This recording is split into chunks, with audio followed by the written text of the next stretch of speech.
নদীর এপার ভাঙে ওপার গড়ে, এই তো নদীর খেলা।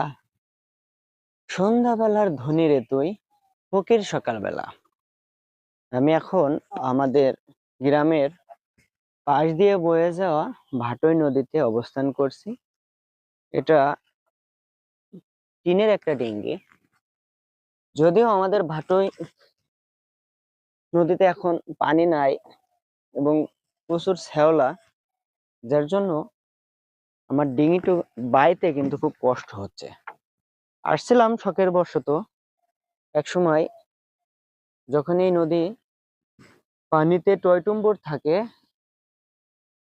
নদীর এই পাশ থেকে ওই পাশটা দেখতেও একটা ভয়ঙ্কর প্রাকৃতিক রূপ মতো দেখা যায়।